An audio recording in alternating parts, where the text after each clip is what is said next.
नमस्कार, मेरा नाम ज्ञानेश्वर है और आपने देखना शुरू किया है लाइव सिटीज। मेरे साथ रोज की तरह दिल्ली से जुड़ रहे हैं देश के जाने माने सीनियर जर्नलिस्ट अजीत द्विवेदी जी। अजीत जी, राजद के लिए लालू यादव और तेजस्वी यादव की पार्टी के लिए एक बड़ा संकट उत्पन्न हो गया है और यह संकट उनके ही पार्टी के एक बड़े नेता ने, जो भारत सरकार में मंत्री रहे, पार्टी के राष्ट्रीय उपाध्यक्ष हैं, 5 बार सांसद रहे, देवेंद्र प्रसाद यादव ने उठा दिया है। देवेंद्र प्रसाद यादव एक ऐसे नेता जो अपने को कुजात समाजवादी मानते हैं, एक ऐसे नेता जिन्होंने 1977 में पहली बार बिहार विधानसभा का चुनाव जीता और 1978 में जब कर्पूरी ठाकुर को मुख्यमंत्री बनने की बारी आई तो उन्होंने अपनी सीट खाली की, जहां से कर्पूरी ठाकुर विधायक बने और मुख्यमंत्री रहे। तो देखिए, देवेंद्र प्रसाद यादव, देखिए चुनाव के समय में ऐसे प्रसंग आते रहते हैं। अभी हमने लोजपा में भी देखा था। लेकिन देवेंद्र प्रसाद यादव, मैं यह भी मानता हूं कि वे झंझारपुर से टिकट के दावेदार थे, लेकिन बड़े नेता है, पार्टी के राष्ट्रीय उपाध्यक्ष हैं। वे इस तरीके से आहत हैं, या यूं कहें कि आरजेडी के भीतर की रीति नीति को उन्होंने इस तरीके से समझा है कि वे जो आरोप लगा रहे हैं, उन्होंने एक पत्र लिखा है जो हम अपने दर्शकों को दिखाएंगे भी, कि इस पत्र में कहा गया है कि आरजेडी में जिस तरीके से टिकटों का वितरण हो रहा है, ऐसा लगता है कि पार्टी का व्यापारीकरण, कारोबारीकरण, मतलब साफ साफ है, क्या टिकट बेचे जा रहे हैं आरजेडी में। वे इस बात से बहुत ही गुस्से में हैं कि जो पार्टी में कभी नहीं रहे, जिनका पार्टी में कभी योगदान नहीं रहा, वे पार्टी में अचानक से आ जा रहे हैं, आज ही शामिल हो रहे हैं और आज ही सिंबल प्राप्त कर ले रहे हैं। और देखिए, एक बात और उन्होंने कही है, हम उनके ही शब्दों को यदि दोहरा दें, जो इंडिपेंडेंट एनालिस्ट तो कह रहे थे, हम लोग कॉन्स्पिरेसी थ्योरी की बात भी कर रहे थे, लेकिन अब देवेंद्र प्रसाद यादव अपने पत्र में लिख रहे हैं कि चुनावी जंग के मैदान में ऐसा प्रतीत होने लगा है कि पार्टी, मतलब राजद, द्वारा चुनाव जीतने के लिए नहीं, सिर्फ एक औपचारिकता के लिए ही लड़ा जा रहा है। ये बड़ी बात है। और वे यह भी कह रहे हैं, जब उन्होंने कहा कि कारोबारीकरण और व्यापारीकरण, वे कह रहे हैं कि एक नौजवान, मतलब तेजस्वी यादव, उनके भविष्य को खतरे में डाला जा रहा है, उनके भविष्य को सुरक्षित नहीं किया जा रहा है। और यदि ऐसा ही चलता रहा तो जो भी कारण होंगे, जो भी परिणाम होंगे, परिणाम जो आएंगे उनके कारण पहले से स्पष्ट है। और राजद में क्या नेताओं का इतना संकट आ पड़ा है कि बाहर से नेता लाना पड़े। तो लालू यादव पर यह बड़ा आरोप, तेजस्वी यादव पर बड़ा आरोप। क्यों लालू यादव, तेजस्वी यादव ऐसा कर रहे हैं कि यह सवाल देवेंद्र प्रसाद यादव ने उठा दिया कि क्या टिकटों की बिक्री हो रही है, व्यापारीकरण हो रहा है, कारोबारीकरण हो रहा है। अजीत जी। देखिए, देवेंद्र यादव बहुत बहुत अच्छे समाजवादी नेता हैं। हम तो उनको बहुत हाई स्टीम में रखते हैं। जो जी। विचारधारा के प्रति भी उनका समर्पण रहा है, वो वैचारिक ईमानदारी की बात करें, आर्थिक ईमानदारी की बात करें, हर तरह से वो एक अच्छे नेता हैं, इसमें कोई संदेह नहीं है। और उन्होंने जो स्पेसिफिक चार्जेस लगाए हैं, जो आरोप उन्होंने लगाए हैं, उनके ऊपर चर्चा करने से पहले ज्ञानेश्वर जी 2-3 बातें हम कहना चाहते हैं, जो ओवरऑल जी। देश की पॉलिटिक्स को लेकर के हैं। हाँ। जो उन्होंने चिंता जताई है, जो जो बात उन्होंने अपनी चिट्ठी में लिखी है, वो भारतीय राजनीति का बुनियादी संकट बन गया है। ऐसा संकट बन गया है जिससे सारी पार्टियां ग्रस्त। एक जनरलाइज स्टेटमेंट हम दे रहे हैं, एक जनरल बात कह रहे हैं, जो पूरे देश जी। के लिए एक बात लागू होती है। ये बात भारतीय जनता पार्टी के पुराने लोग जो आरएसएस से जुड़े रहे हैं, भारतीय जनसंघ के जमाने से जुड़े रहे हैं, वो इसी तरह की पीड़ा बयान कर रहे हैं कि देश, दुनिया की सबसे बड़ी पार्टी, उसके पास क्या उम्मीदवार का ऐसा संकट हो गया है कि बाहर से लोग लाए जा रहे हैं। आज जी। कांग्रेस पार्टी छोड़ करके लोग आ रहे हैं और आधे घंटे के अंदर उनको टिकट दे दी जा रही है लोकसभा चुनाव की। लोग नवीन जिंदल से लेकर के अशोक चौहान तक के नाम ले रहे हैं, जो कल रात तक राहुल गांधी की पोस्ट रिपोस्ट कर रहे थे और आज बीजेपी में आए, बीजेपी ने टिकट दे दिया। तो ये जो बिल्कुल। संकट है कि नेता, हम अपने नेता जो हमारा झंडा ढोते रहे, एक पार्टी का झंडा बरसों तक ढोया, खून पसीना लगाया, उसकी बजाय कोई दूसरा आ रहा है, टिकट ले जा रहा है। ये एक भारतीय राजनीति का संकट है, जो बिहार, अब चूंकि उसी का पार्ट है जी। तो बिहार में भी है। और जो जी। दूसरी बात है, हम्म। चुनाव इतना महंगा हो गया है, चुनाव इतना ज्यादा पैसे का सौदा हो गया है, बिना खर्च के चुनाव नहीं लड़ा जा सकता है। वो समय ही खत्म हो गया जब कार्यकर्ता नेता अपना खा करके, अपने समर्थकों के यहाँ रुक करके और राजनीति करते थे और झंडा लेकर के घूमते थे और चुनाव लड़े जाते थे। ये जो एडीआर एक संस्था है, एसोसिएशन फॉर बिल्कुल। डेमोक्रेटिक रिफॉर्म, उस एडीआर का एकदम ये अध्ययन है और उसकी रिपोर्ट है कि अगर किसी उम्मीदवार की कुल संपत्ति 5 करोड़ रुपए से ज्यादा है तो उसके चुनाव जीतने के चांसेस 50% बढ़ जाते हैं, जी। जिसकी संपत्ति 5 करोड़ से कम है। तो ये जब चूंकि सारी पार्टियां जिसकी चुनाव संपत्ति जीतने के 5 लिए, करोड़ से ज्यादा है, जिसकी संपत्ति हाँ, 5 करोड़ से ज्यादा जिसकी है। 5 करोड़ से ज्यादा है, उसकी जी। उन लोगों के मुकाबले जिनकी 5 करोड़ से कम है, उनके मुकाबले हाँ। 50% बढ़ जाती है जीतने की संभावना। जी। तो ये अपने आप में एक बड़ी बात है। और यही आप कारण देखिए कि किस तरह से लोकसभा में, भारत की लोकसभा में, संसद में करोड़पति सांसदों की संख्या बढ़ रही है, अरबपतियों की जी। संख्या बढ़ रही है। तो ये पैसे का खेल हो गया है। ये दो चीजें हैं। चुनाव उसके बिना नहीं लड़ा जा सकता। अब न कार्यकर्ता ईमानदार है रह गया है, न नेता ईमानदार रह गया। सब आदमी को पैसे खर्च करने, बिना पैसे के कुछ नहीं होगा। कार्यकर्ता ही घर से जी। नहीं निकलेगा। जो हम लोग देखे थे जब राजनीति में बस्ता बांटने के लिए जहां 100 रुपए 200 रुपए लगते थे, वहां 20,000 रुपया लग रहा है। जी। तो ये आप समझिए कि चुनाव कितना महंगा हुआ है। तो ये दो बातें कहनी थी जो ओवरऑल राजनीति की बात हो गई। अब आए उनके स्पेसिफिक चार्जेस पर जो इसी से रिलेटेड है, जी। जो उन्होंने लगाए आरजेडी के साथ, जो जो उनकी निष्ठा रही है, जो उनका समर्पण रहा है, वो निश्चित रूप से आहत हो रहे होंगे कि जो बरसों से झंडा ढोते रहे, जो पार्टी के लिए समर्पित लोग रहे, राजनीति करते रहे, उनकी बजाय आप दूसरी जगह से नेता ले आकर के और उनको टिकट दे रहे हैं। और हम लोग कितनी बार चर्चा कर चुके हैं, अगर उन्हीं के स्पेसिफिक चार्जेस की बात करें तो हम लोग कई बार बीमा भारती की चर्चा कर चुके हैं। क्या अभय जरूरत कुशवाहा है? की चर्चा कर चुके हैं, अभय कुशवाहा की चर्चा किए हैं, अभय कुशवाहा की चर्चा कर अशोक चुके हैं महतो हम की लोग। चर्चा किए हैं, अशोक अशोक महतो की महतो चर्चा की, किए हैं। बिल्कुल। ये अब एक दिन पहले, मतलब अभय कुशवाहा तो एक दिन पहले आए या 2 दिन पहले जनता बिल्कुल। दल छोड़ करके आए और आपने उनको टिकट दे दिया। बीमा जी। भारती का तो इस्तीफा ही आपने इस नाम पर कराया कि उनको हम टिकट देंगे। तो जी। उस इलाके में, अच्छा, राष्ट्रीय जनता दल एक ऐसी पार्टी है, इतने बरसों पुरानी पार्टी हो गई और 25 साल से ज्यादा पुरानी पार्टी हो गई। अभी कुछ दिन पहले रजत जयंती समारोह मनाया गया स्थापना का। तो उस पार्टी के कार्यकर्ता, नेता हर क्षेत्र में, कोई क्षेत्र ऐसा नहीं है, ये नहीं कह सकते हैं कि अमुक क्षेत्र में आरजेडी कमजोर है या उसके पास नेता नहीं। तो इतने जी। नेता होने के बावजूद आप बाहर से ला करके और उम्मीदवार बना रहे हैं। अपनी जो पारंपरिक सीटें हैं, जो सीट आरजेडी हमेशा जीतती रही है, वो सीटें आप दूसरी पार्टियों को दे रहे हैं। तो उस पर तो निश्चित रूप से पीड़ा होगी, निश्चित रूप से तकलीफ होगी। जो पुराने नेता हैं, जो लोग आपको एक आदर्श को लेकर के, एक एजेंडा एक को लेकर के, कुछ मुद्दों को लेकर के राजनीति कर रहे थे, तो वो उनके इस आरोप से किसी को इनकार नहीं हो सकता है। कोई इनकार जी। नहीं कर सकता इस बात को, चूंकि ये फैक्ट सामने है। अब हम लोग बात करते करते जब इतने लोगों के नाम बता दिए, सब जगह यही हो रहा है। अभी जहां बिल्कुल। नहीं दिया गया है वहां भी इंतजार हो रहा है कि दूसरी जगह से आदमी ले आए और उसको टिकट दे दें। जहां दे जी। दिया गया वहां तो दे ही दिया गया, जहां नहीं दिया गया वहां भी इंतजार हो रहा है कि दूसरी पार्टी से आदमी आए, हम टिकट दे दें उसको। अमीर आदमी है, पैसे वाला आदमी है, चीनी मिल वाला आदमी है, तो मेडिकल कॉलेज वाला आदमी है। अरे चुनाव इस तरह से थोड़े होता है कि आप चीनी मिल वाला और मेडिकल कॉलेज वाला ही लड़ेगा। फिर वो आपका तो कल झंडा ही हो उठा जाएगा, के वो तो कल ही हो जाएगा अजीत जी। वो जा रहे हैं, तेजस्वी जी कल जा रहे हैं वाल्मीकि नगर, वहां दीपक यादव की बड़ी सभा है, वे आएंगे और उन्हें वाल्मीकि नगर में टिकट मिलेगा। ये तो कल ही हो जाना है। बताइए। तो ये वैसी सीट आप कह रहे हैं जो अलायंस की आपकी सीट थी, जहां इतना बढ़िया पिछली बार प्रवेश मिश्रा ने इतना अच्छा चुनाव लड़ा था, आपका बहुत मामूली अंतर से लोकसभा का चुनाव हारे थे, और आप जी। जबरदस्ती 2 सीटें खराब कर रहे हैं। ये बात कैसे पीड़ा नहीं होगी देवेंद्र यादव को? देवेंद्र यादव को तो पता है कि अपने चुनाव, अपने भी, आपने कहा कि वो टिकट के दावेदार थे, नहीं मिलता, अपनी वो तकलीफ दबा जाते। अगर पार्टी चुनाव जीत रही होती, पार्टी बढ़ रही होती, पार्टी अच्छा कर रही होती, तो उनको उम्मीद रहती कि आगे अच्छा होगा।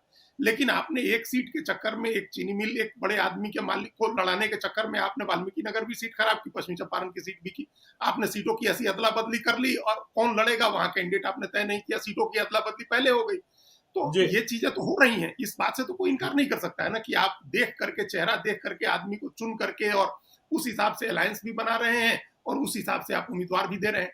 तो ये जो पहला आरोप है कि इतनी बड़ी पार्टी, पुरानी पार्टी में क्या नेताओं की कमी हो गई है जो बाहर से ला रहे हैं, ये आरोप तो पूरी तरह से सही है, इससे कोई बिल्कुल। इनकार नहीं कर सकता है। जो दूसरा आरोप है कारोबारीकरण और व्यवसायीकरण, व्यापारीकरण का, उससे भी कैसे आप इनकार करेंगे?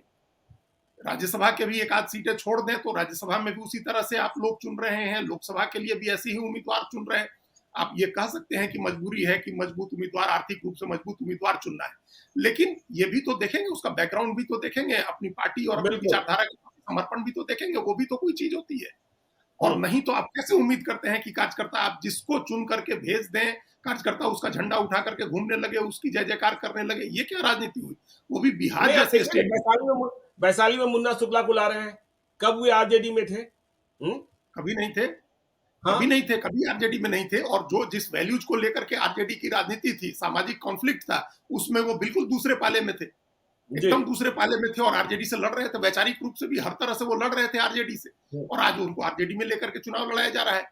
तो ये जो कारण है, देखिए बिहार बहुत राजनीतिक रूप से जागरूक राज्य है। लोग ये कई चीजें, एक तो दुर्भाग्य भी है बिहार के, अभी बीच में इसका जिक्र आ गया तो ये भी बता दें, आपने भी वो जी रिपोर्ट देखी होगी कि 18 साल से 19 साल की उम्र के सबसे कम लोगों ने बिहार में रजिस्ट्रेशन कराया है वोटर के रूप में। बिल्कुल। ये बताइए, हम लोग कहते हैं कि बिहार सबसे जागरूक राज्य है, यहाँ सबसे ज्यादा लोग दिन भर राजनीति की चर्चा करते हैं, और सिर्फ 17% लोगों ने, जिनकी उम्र 18 से 19 साल है, उनमें सिर्फ 17% ने इस बार वोटर के रूप में रजिस्ट्रेशन कराया है। जी तो ये मतलब ये एक कंट्रास्ट है कि एक तरफ से इतनी जागरूकता है, राजनीति 24 घंटे चाय पान की दुकान पर राजनीति की बात होती रहती है, बिहार का आदमी बिहार से बाहर अमेरिका में होगा, हार्वर्ड में पढ़ रहा होगा, वहां भी बैठ करके राजनीति की बात करता है, और हम्म, अमेरिका लंदन में भी बैठ के आपका वीडियो देखता है, वो लाइव सिटीज की, और राजनीति समझता जी है बिहार बिल्कुल। की। तो ये इतने जागरूक लोग हैं वहां, और उस स्टेट में अगर आप इस तरह की गलती कर रहे हैं कि आप जी दूसरी जगह के आदमी को ले आकर के, आपके खिलाफ रहे आदमी को ले आकर के, जो आपके सोशल समीकरण, जो सोशल इक्वेशन है, उसके बाहर के आदमी को ले आकर के चुनाव लड़ा रहे हैं, और उसके बाद आप अगर एक्सपेक्ट करते हैं कि 100% प्रतिबद्ध हो आपका कार्यकर्ता, तो वो कैसे होगा। और बिल्कुल। ये बात अगर ये इन चुनाव के पहले देवेंद्र यादव ने उठा करके एक दुखती नस को छेड़ दिया है, अब ये बात चर्चा हो जाएगी, और जो कोर वोटर है आरजेडी का, जो जिसको मान रहे हैं कि एकदम समर्पित है, उसके मन में भी संदेह पैदा होगा कि भाई जब इतने समर्पित नेता हैं ये देवेंद्र यादव, और जब वो कह रहे हैं, इसका मतलब सच्चाई है इस बात में। जी अभी तक तो हम लोग कह रहे थे कि भाई कुछ ना कुछ खेला है, पर्दे के पीछे के किसी न किसी तरह का दबाव है।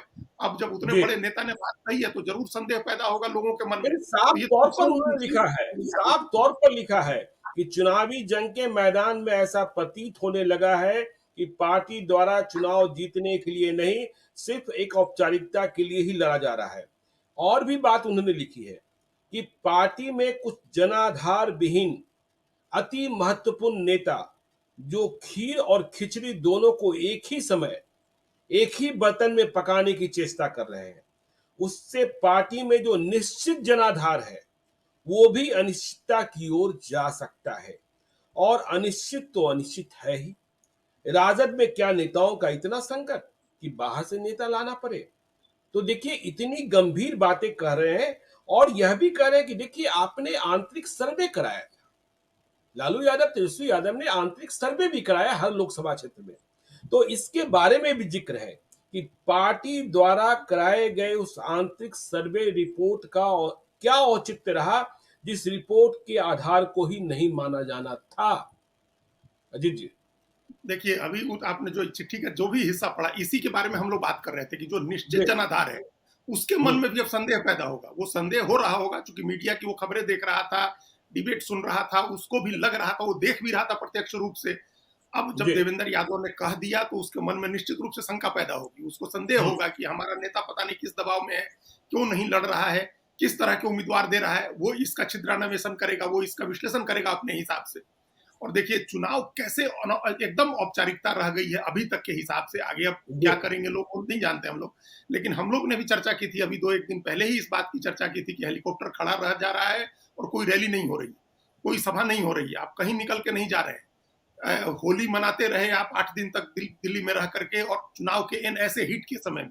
तो यही बात देवेंद्र यादव ने लिखी कि ये जी पार्टी का बिल्कुल। वर्कर भी इस बात को समझने लगा है कि एक तो आपने गठबंधन तय करने में इतना समय लगाया, जब आप अपोजिशन में थे, आपको सरकार नहीं चलानी थी, जब तालमेल टूट गया आपका जनवरी में, तो उसी समय आपको अपनी स्ट्रेटजी फाइनल करनी थी, आपको एक व्यापक रणनीति बनानी चाहिए थी चुनाव जीतने की, अलायंस फाइनल करना चाहिए था, सीटों का बंटवारा करना चाहिए था, उम्मीदवार तय करने चाहिए थे।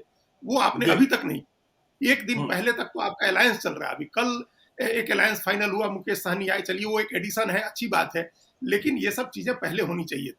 अभी तक सीटों का बंटवारा नहीं हुआ, सीटों की अनाउंसमेंट नहीं हुई अभी तक, कौन कहां बंटवारा से तो लड़ेगा। सीटों का बंटवारा तो हो गया, सीटों का बंटवारा हो हो गया, गया, सीटों का बंटवारा हो उम्मीदवार गया है, आधिकारिक तौर पर उम्मीदवारों ऐलान की नहीं हुए।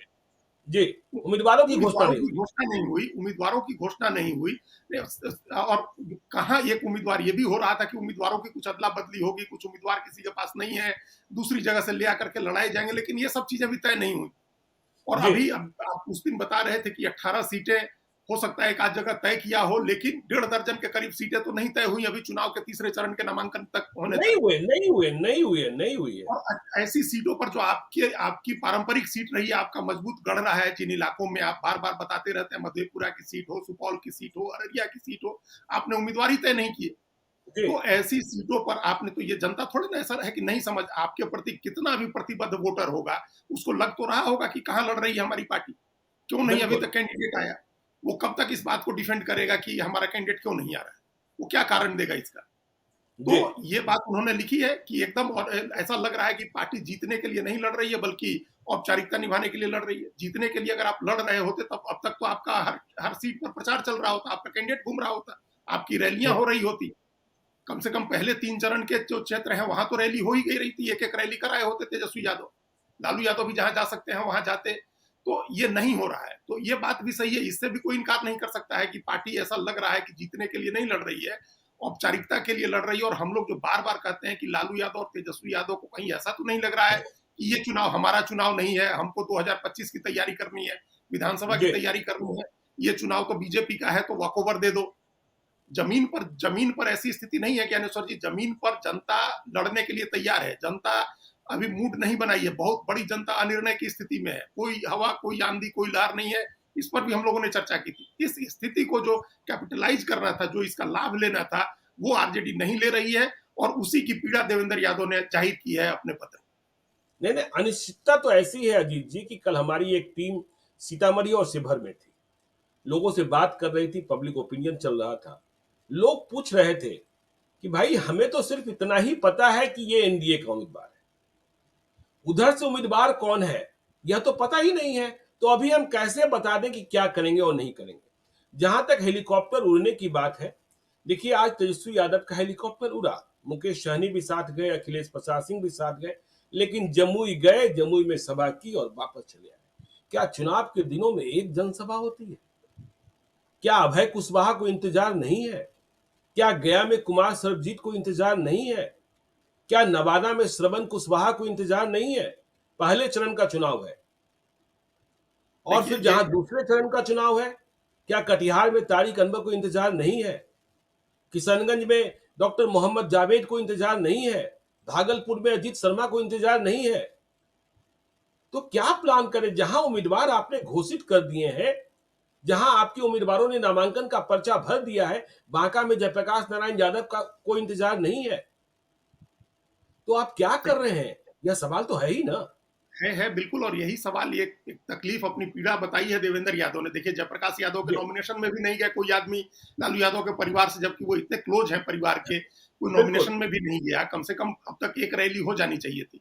हम कल भी ये बात कह रहे थे ज्ञानेश्वर जी की, जितनी छोटी कॉन्स्टिट्यूएंसी है, 40 ही लोकसभा सीटें हैं, और जी, ऐसा नहीं है कि आरजेडी को नरेंद्र मोदी की तरह उत्तर प्रदेश भी जाना है तेजस्वी यादव को, और तेलंगाना भी जाना है। हम्म, जिनको तो पूरे देश में घूमना है वो तो रैली करके चले गए बिहार में आकर के, और आगे की भी रैलियां उनकी प्लान है। कल ही आ रहे 16 हैं, कल रैली ही आ रहे हैं करेंगे, प्रधानमंत्री फिर से, कल ही कल फिर आ रहे हैं, प्रधानमंत्री और फिर से आ रहे 16 रैलियां हैं। जी, करेंगे वो। तो जी, तेजस्वी यादव को तो 16 की जगह 32-48 करनी चाहिए रैली। तो कब जी, करेंगे रैली? अभी अगर अगर पहले चरण में 4 सीटें हैं, उन 4 सीटों पर वो तो हमने कहा था कि हर लोकसभा सीट के एक एक विधानसभा क्षेत्र में जाकर के रैली कर सकते थे, जी, जितनी उनकी कैपेसिटी है, जितने वो यंग हैं। और विधानसभा चुनाव में हम लोगों ने देखा है कि एक दिन में 15-15, 16-16 रैलियां करते थे। वो एक दिन में 6 रैली नहीं कर सकते हैं। वो हेलीकॉप्टर से पटना से उड़े 12:30 बजे दिन में। अब जी, ये चुनाव के समय में 12:30 बजे उड़ के जाइएगा, आप 1:30 बजे पहुंचिए, 1 बजे पहुंचिए, और उसके बाद वापस आ जाइए, और आप बैकरूम की पॉलिटिक्स कर रहे हैं, बैकरूम की राजनीति कर रहे हैं।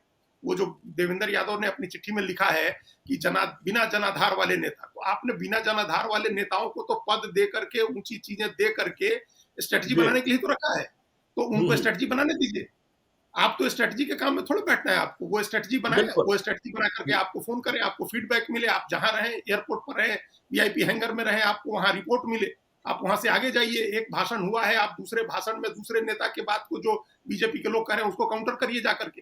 तो ये सब कुछ नहीं हो रहा। मतलब जो लड़ाई लड़ने का ट्रेडिशनल तरीका है, देखिए जब हेलीकॉप्टर नहीं होता था आरजेडी के पास, तब भी लालू यादव 5-5, 6-6, 8-8, 10-10 सभाएं करते थे एक दिन। जी, और आज हेलीकॉप्टर है आपके पास, सारे साधन हैं, और आप नहीं कर रहे हैं। तो ये बात भी जो उन्होंने उठाई है कि आप बिना जनाधार वाले लोगों की राय से तो कर ही रहे हैं, चलिए वो भी करिए, लेकिन आपका जनाधार है, हर जगह लोग वेट करते हैं कि तेजस्वी यादव आए, उनका भाषण हो, उनका हेलीकॉप्टर उतरे, इससे कार्यकर्ता का भी मनोबल बढ़ता है, नेता का भी बढ़ता है। ये उसी का एक्सटेंशन है कि आप चुनाव लड़ने की सिर्फ औपचारिकता निभा रहे हैं कि आपने नॉमिनेशन करा दिया, अब लोगों की किस्मत है। आपने जिक्र किया, देखिए श्रवण कुशवाहा भी बहुत बढ़िया चुनाव लड़ रहे हैं, अभय कुशवाहा भी बहुत बढ़िया बिल्कुल। चुनाव लड़ रहे हम्म। हैं, डॉक्टर मोहम्मद जावेद भी बहुत अच्छा चुनाव लड़ रहे हैं, तारिक अनवर भी, अजीत शर्मा भी, ये सारी सीटें ऐसी है जहां बहुत अच्छा चुनाव हो रहा है। नतीजे क्या होंगे वो हम लोग नहीं कह रहे हैं अभी, लेकिन जी वहां तो जोर लगाना चाहिए ना, जोर लगाना चाहिए, आपको और बिल्कुल। ताकत लगानी चाहिए, मेहनत करनी चाहिए। कम से कम सीख लेते कुछ नरेंद्र मोदी और अमित शाह से।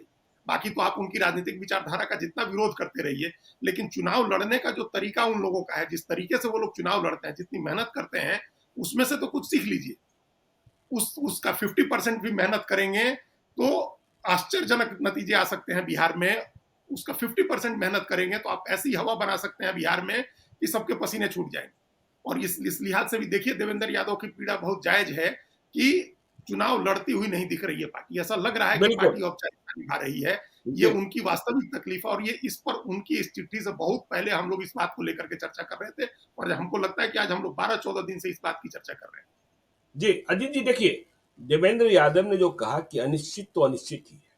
देखिए उम्मीदवारों की घोषणा क्यों नहीं हो रही है, कार्यक्रम क्यों नहीं लग रहे हैं, हमने अंदर खाने से कुछ पता करने की कोशिश की, तो अनिश्चित ही अनिश्चित है यह बात फिर से। अब परेशानी क्या हो रही है, देखिए अब तक आप तय नहीं कर पा रहे हैं कि हम मुसलमानों को टिकट कितना दे रहे हैं, कितने का काट रहे हैं। आपने 2019 में 5 मुसलमान लड़ाए थे। सिवान से हिना साहब टिकट कट गया, दरभंगा से अब्दुल बारी सिद्दीकी अब एमएलसी बन चुके हैं, मधुबनी में आप अली अशरफ हाकिम को लड़ा रहे हैं, बेगूसराय में तनवीर हसन सीट सीपीआई को चली गई, अब देश राय। अररिया में आप लड़ाएंगे, अब सरफराज आलम होंगे कि शहनवाज आलम होंगे यह तय नहीं हो पा रहा है, दोनों तस्लीमुद्दीन के बेटे। शिवहर में आपने फैसल अली को लड़ाया था, वो चले गए बिहार विधान परिषद। तो देखिए मुसलमान भी इंतजार कर रहे हैं, और शायद तेजस्वी यादव साहस नहीं कर पा रहे हैं बताने का कि हम कितने मुसलमानों को टिकट दे रहे हैं, क्योंकि अररिया और मधुबनी के बाद मुसलमान के लिए तीसरी सीट निकालने में ये हाँप रहे हैं। और जैसे ही सूची का ऐलान होगा, देखिए कांग्रेस ने 9 में से 2 दे दिया, किशनगंज से डॉक्टर मोहम्मद जावेद और कटिहार से तारिक अनवर। तो ये, और फिर देखिए अनिश्चित तो अनिश्चित ही है। यादवों की तुलना आपने इस बार कुशवाहा से कर दी है संख्या में, यादवों के टिकट कटे हैं, सीट जो था उनका उनसे छीने गए हैं, और कुशवाहा को सीट दी जा रही है, नए समीकरण गढ़ने की कोशिश की जा रही है। तो ये जो सौदा है ना, ये जो नई रणनीति है, यह कितना कारगर होगी, लेकिन बताने में डर रहे हैं, क्योंकि मुसलमान तो पूछेंगे ना। और हिना साहब देखिए, का टिकट तो आप काट कर ऐसे ही, चाहे वो सिवान हो चाहे वो सीमांचल हो, कि मैं देख रहा था पूर्णिया में भी और किशनगंज में भी शहाबुद्दीन अमर रहे का नारा लग रहा था। तो ये एक पीड़ा है, ये एक तकलीफ है, इस कारण भी कि जैसे ही सूची जारी होगी, गिनती शुरू हो जाएगी, कितने कुशवाहा, कितने मुसलमान, कितने यादव, यादव के बराबर कुशवाहा हो गए, तो अनिश्चित ही है। मुसलमान कम हो गए तो उनकी पीड़ा क्या होगी, यह भी महत्वपूर्ण है। दीजिए देखिए हम लोग हाई स्कूल में जब पढ़ते थे ज्ञानेश्वर जी, तो संस्कृत के किताब में एक नीति श्लोक पढ़ते थे हम लोग। जी उस नीति श्लोक में एक श्लोक है, यो ध्रुवाणी परित्यज्य हा ध्रुवाणी निषेवते, ध्रुवाणी तस्य नश्यन्ति हा ध्रुवं नष्टमेव ही। ये संस्कृत का एक श्लोक है कि जो जी निश्चित को छोड़ करके अनिश्चित की ओर जाते हैं, उनका अनिश्चित तो नष्ट होता ही है, निश्चित भी नष्ट हो जाता है। तो ये हम लोग नीति श्लोक में पढ़ते थे। तो एग्जैक्टली वही बात उन्होंने कही है देवेंद्र यादव ने, कि जी आपका जो अनिश्चित है, आप निश्चित को छोड़ करके अनिश्चित की ओर जा रहे हैं, तो आपका अनिश्चित तो नष्ट है ही, निश्चित भी नष्ट हो सकता है। ये भी जी हो सकता है कि जो निश्चित, जिसको आप फॉर गारंटेड मान रहे हैं, जिसको आप मान रहे हैं कि ये जाएगा, ये कहाँ जाएगा, हमारी तरफ ही आएगा, हम्म। जिसको बंधुआ मान रहे हैं, वो भी बगावत कर सकता है। 2000 साल पहले रोम की सभ्यता खत्म हो गई गुलामों के विद्रोह के बाद, तो गुलाम भी विद्रोह करते हैं। आप जिनको बंधुआ मानते हैं, जरूरी नहीं है कि वो जीवन भर आपका बंधुआ रहेगा। तो बिल्कुल। जो जिस वोट को आपने फॉर गारंटेड माना है, वो वोट इसी की तरफ देवेंद्र यादव कह रहे हैं कि आपने आपका फॉर गारंटी। देखिए, ये प्रयोग बीजेपी ने किया था, हमने पहले भी कहा है कि बीजेपी ने जी, प्रयोग किया था कि हम बहुत सारा यादव को टिकट दे देंगे तो हमको यादव वोट मिल 2015 में। जाएगा। जी, 2015 के विधानसभा में नहीं मिला, और जो आपका कोर वोट था वो उदासीन होकर के बैठ गया। सबको पता है कि क्या रिजल्ट आया था। तो जी, इसी तरह से अगर आप समझ रहे हैं कि कुशवाहा, कोइरी, कुर्मी, धानुक जो लवकुश समीकरण है, जो आपका पेरेनियल जो प्रतिद्वंदी है या विरोधी है, चिरंतन जी, विरोधी जिसको बोलते हैं, आप ये समझ रहे हैं कि वो आपके साथ आ जाएगा। अगर वो नहीं आता है और जिस जो आपका निश्चित है वो उदासीन होकर के घर में बैठ जाता है, फिर क्या होगा? तो ये बात भी बिल्कुल सही कही है देवेंद्र यादव ने कि आप अनिश्चित की ओर जा रहे हैं, जी, निश्चित को छोड़ करके। तो ये एक बड़ा जोखिम भरा काम होता है। और ये यहाँ भी एक बात फिर हम वही कहेंगे कि ये हो सकता है कि लालू यादव, तेजस्वी यादव जानबूझ करके ये प्रयोग कर रहे हों कि हमको जीतना तो है नहीं इस चुनाव में, ये तो हमारा चुनाव है नहीं, ये चुनाव तो हुँ, लोकसभा का है, नरेंद्र मोदी का है, वो जाने हम प्रयोग ही कर लेते हैं। तो ये प्रयोग करके हो सकता है कि ये प्रयोग करें, कुछ निकले, फिर अगली बार आप इसे सबक सीख जाएं, विधानसभा में ऐसा न करें। तो ये एक, लेकिन एक अनिश्चित की तरफ जाने का ये काम हो रहा है जो जोखिम भरा है। अब जो आपने बात कही मुस्लिम उम्मीदवार देने की, वो उसको भी राष्ट्रीय परिदृश्य परिप्रेक्ष्य में देखने की जरूरत है। आपने भी पढ़ी होगी खबर कि वायनाड में जी, राहुल गांधी जब नॉमिनेशन भरा तो वहां किसी पार्टी का झंडा नहीं लिया गया, यहां तक कि कांग्रेस पार्टी का भी झंडा नहीं लिया गया। और वो झंडा इसलिए नहीं लिया गया क्योंकि पिछली बार जब राहुल गांधी नॉमिनेशन कर रहे थे तो जो सहयोगी पार्टी है कांग्रेस की, इंडियन यूनियन मुस्लिम लीग, उसके लोगों ने झंडे लहराए वहां। तो मुस्लिम लीग का झंडा हरे रंग का है।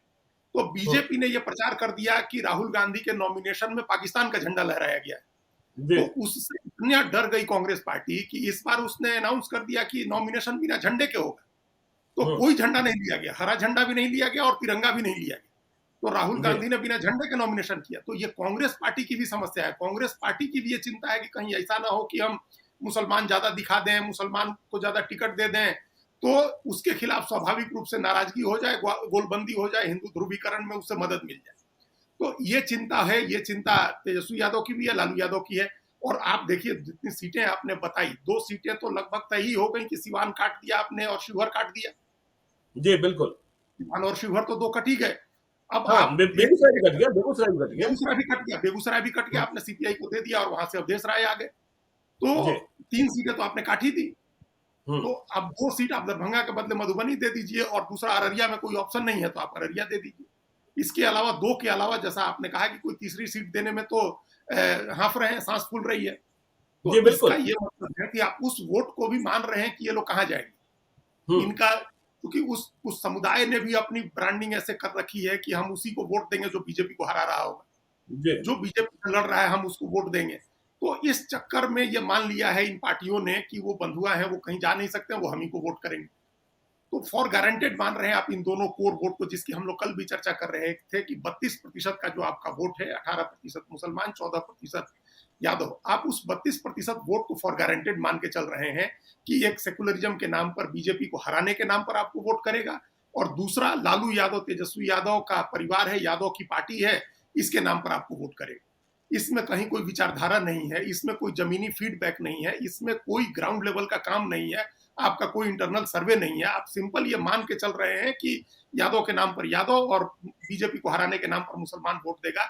ये भी जोखिम का काम, ये भी काफी जोखिम का है कि क्योंकि अभी हम लोगों ने देखा कि पीछे के चुनाव में ओवैसी की पार्टी को, असदुद्दीन ओवैसी की पार्टी को बिल्कुल। किस तरह से फुटिंग मिली है, किस तरह से उसका फुटप्रिंट बढ़ रहा है पूरे बिहार में। पहले लग रहा जी, था कि सीमांचल में बढ़ रहा है।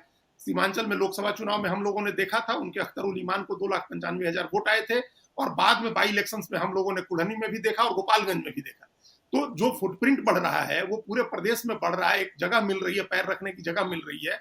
और अगर इस मानसिकता में आरजेडी वोट की, इस तरह मानसिकता में आरजेडी काम करेगी, तो उसके बढ़ने के मौके और बढ़ जाएंगे ओवैसी की पार्टी को, या किसी ऑल्टरनेटिव फोर्स के बढ़ने नहीं, के की जगह अभी मिल देखिए जाएगी। ना, अभी की देखिए ना, बगावत तो हो ही गई ना। पप्पू यादव ने बगावत कर दी ना। बिल्कुल पप्पू कर यादव दी। की बगावत साफ है।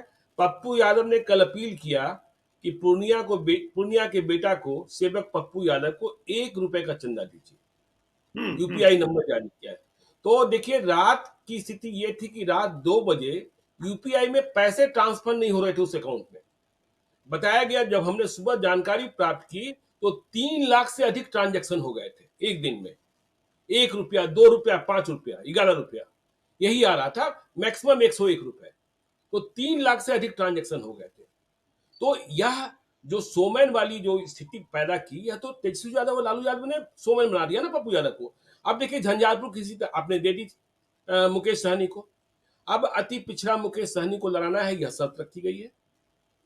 और अति पिछड़ा जेडीयू का उम्मीदवार भी रामप्रीत मंडल कहा जा रहा था बहुत एंटी इनकम्बेंसी है, लेकिन देखिए बगावत, गुलाब यादव ने ऐलान कर दिया है कि हम चुनाव लड़ेंगे, 2 अति पिछड़ा लड़ेंगे और 1 गुलाब यादव लड़ेंगे। ऊपर से एनडीए का जो मत है वो तो रहेगा ही रहेगा। तो बागी तो साफ साफ दिख रहे हैं। तो स्थिति ही नहीं बची है कि क्या होगा क्या नहीं होगा। फिर वही बात है कि चुनाव लड़ते हुए आप दिख नहीं रहे, बस औपचारिकता ही दिखाई पड़ रही है। हाँ, तो देखिए ना, ये अब एक तो इनको भी बागी में ही गिनिए, देवेंद्र यादव को भी। इतने पुराने नेता हैं जो वैचारिक रूप से काफी प्रखर और काफी परिपक्व नेता है वैचारिक रूप से, और 5 बार सांसद रहे हैं, चुनाव लड़के जीते हुए हैं। तो उनकी भी नाराजगी तो जनता के बीच चली गई ना। उनके जो भी समर्थक हैं, ये उनको मानने वाले जो लोग हैं, उनके बीच चली गई कि नाराजगी है उनके भीतर। गुलाब यादव की बगावत आपने बता दी, आपने हिना साहब की बगावत देख ही रहे हम लोग, जो सिवान में वो अपना चुनाव लड़ी गई, वो अकेले। वो पप्पू यादव की हो गई। और एक तो हम लोग शुरू से राजनीति की जी थ्योरी समझते हैं, उसमें ये कहा जाता है कि जो नोट देता है वो वोट भी देता है।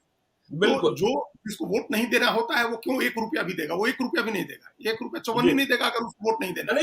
नहीं, वो पैसा सिर्फ पूर्णिया से नहीं मिल रहा है, दुनिया भर से मिल रहा है। इंटरनेशनल ट्रांजैक्शन हो रहे हैं ₹1 और ₹2 के। हाँ, तो वो तो समर्थक है ना, उनके सपोर्टर है। इसका मतलब तो जो सपोर्टर बैठा हुआ बाहर से या पूर्णिया के बाहर या बिहार के बाहर से कहीं दे रहा है, तो वो तो लोगों को प्रेरित करेगा ना, मोटिवेट करेगा कि वोट करिए इनको। तो नोट के साथ वोट आता है, नोट के साथ वोट आता है। जिसको नोट मिलने लगे उसको वोट मिलता है। तो ये सारी चीजें ऐसी हो गई। इन सब चीजों को देखने के बाद ही उन्होंने, देवेंद्र यादव ने चिट्ठी लिखी है। उन्होंने इंतजार किया है। ऐसा नहीं है कि वो हड़बड़ी में थे और पहले दिन से बगावत करने का मूड बना करके बैठे थे। उन्होंने चीजों को ऑब्जर्व किया है, बारीकी से देखा है। इन लोगों को सीट का बंटवारा करते हुए, सीटें अदला बदली करते हुए, उम्मीदवार घोषित करते हुए, ये सब अलायंस बनाते हुए, ये सब देखा है। ये सब देखने के बाद उन्होंने ये चिट्ठी लिखी है।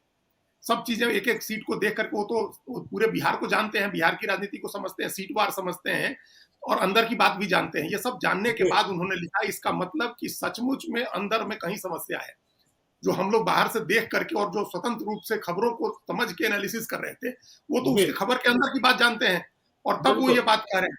तो दोनों चीजों से कॉर्पोरेट होता है ना, ये की बात सही है। उनकी अंदर के भी यही स्थिति है और बाहर से भी यही दिखाई दे रही है कि आपने किसी न किसी दूसरे कंसिडरेशंस में टिकट दिए हैं, दूसरे कंसिडरेशंस में आपने समझौते किए हैं और आप औपचारिक रूप से चुनाव लड़ रहे हैं। आप कोई हिम्मत लगा करके, मेहनत करके चुनाव नहीं लड़ रहे हैं। ये बात उनकी चिट्ठी से बहुत जाहिर है, साफ जाहिर है। चलिए, तो देखिए औपचारिक रूप से ही चुनाव लड़ रहे हैं और समस्या तो है। पता नहीं क्या कारण है कि इस समस्या को पढ़ नहीं पा रहे हैं या पढ़ने की कोशिश नहीं की जा रही है। कहीं से प्रभावित हैं, कहीं से पीड़ित हैं, यह भी समझने की बात है और इसकी चर्चा हम आगे भी करते रहेंगे। हम अपने दर्शकों से चलते-चलते कहते हैं कि यदि अब तक आपने हमारे यूट्यूब चैनल लाइव सिटी को सब्सक्राइब नहीं किया है, तो ज़रूर कर लीजिएगा और यदि इस वीडियो को फेसबुक पेज के माध्यम से देखें तो पेज को लाइक कीजिएगा। ट्विटर पर भी हमें फॉलो कीजिए। धन्यवाद।